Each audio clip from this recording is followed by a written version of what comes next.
The case of the Golden State Killer is one of the most chilling and expansive crime sprees in American history.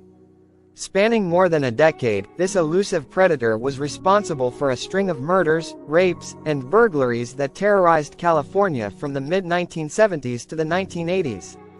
Known under various names over the years, including the East Area Rapist, the original Night Stalker, and the Visalia Ransacker, the true scope of the Golden State Killer's crimes only became fully realized decades later. The early criminal activities of the Golden State Killer can be traced to a series of bizarre burglaries in the city of Visalia, California, between 1974 and 1975. Dubbed the Visalia Ransacker, the perpetrator was responsible for over 100 break-ins.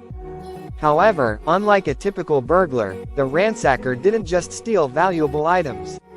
Instead, he would ransack homes, taking inexpensive, sentimental objects while leaving more valuable items untouched. His behavior seemed to be more about violating the personal space of his victims rather than gaining material wealth. He often took women's underwear, photographs, and personal mementos, leaving families unnerved and feeling violated. The ransacker's activities escalated in September 1975 when Claude Snelling, a journalism professor, was shot and killed while trying to prevent the abduction of his 16-year-old daughter from their home. This was the first known murder attributed to the Golden State Killer. After Snelling's murder, the Visalia Ransacker's activities ceased, and the next chapter of his violent spree began.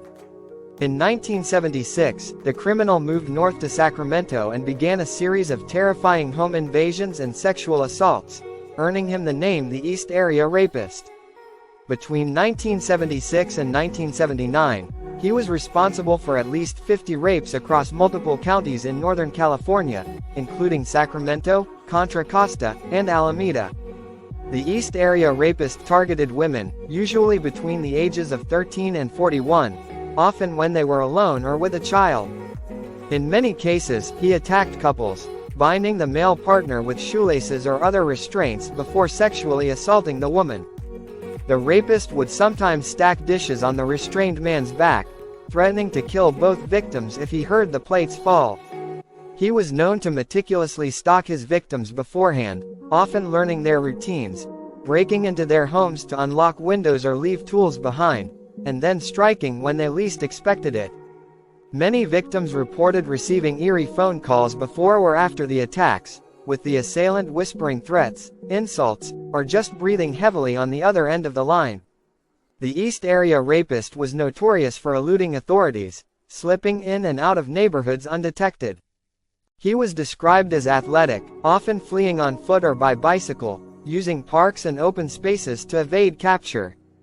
As the 1970s drew to a close, the East Area Rapist shifted his focus to Southern California, where his crimes escalated even further. Between 1979 and 1986, he became known as the original Night Stalker and was responsible for at least 13 murders across various Southern California counties, including Ventura, Orange, and Santa Barbara. Unlike his earlier crimes, the original Night Stalker's modus operandi now included murder. His attacks were similar to those during the East Area Rapist period. He would break into homes, often targeting couples, and would bind the male partner before sexually assaulting the woman. His brutal killings left entire communities paralyzed with fear. The double murders of Dr. Robert Offerman and Deborah Manning in December 1979, followed by the killings of Sherry Domingo and Gregory Sanchez in July 1981, were among the most horrifying. The level of violence and the random nature of the attacks made it difficult for investigators to connect the dots.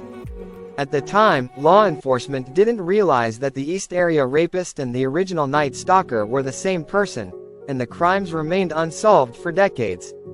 Despite extensive investigations, law enforcement struggled to identify the Golden State Killer. For years, they were stymied by the lack of forensic evidence and the randomness of the attacks. Various law enforcement agencies across Northern and Southern California investigated the crimes separately, unaware that they were dealing with the same individual. In the 1980s, DNA testing was in its infancy, and it wasn't until the late 1990s that DNA evidence from multiple crime scenes was compared, revealing that the East Area Rapist and the original Night Stalker were the same person. It wasn't until the mid-2000s that investigators officially coined the name Golden State Killer to describe the serial predator responsible for the rapes, murders, and burglaries spanning the state of California. The lack of progress in solving the case led to growing frustration among victims' families and survivors. Many believed the killer would never be caught, as the trail had long gone cold. However, advances in forensic science, particularly DNA technology, would eventually become the key to solving the case. In April 2018, more than 40 years after the Golden State Killer's reign of terror began, a groundbreaking forensic technique known as genetic genealogy led to a stunning breakthrough in the case. Investigators used DNA from crime scenes and compared it to DNA samples from publicly available genealogical databases, such as GEDmatch. This technique allowed them to build a family tree of the killer's relatives, narrowing down their suspect pool. On April 24, 2018, authorities arrested Joseph James DeAngelo, a 72-year-old former police officer, at his home in Citrus Heights, California. DeAngelo had worked as a police officer in Auburn and Exeter, California, during the 1970s, around the time many of the Golden State Killer's crimes were committed.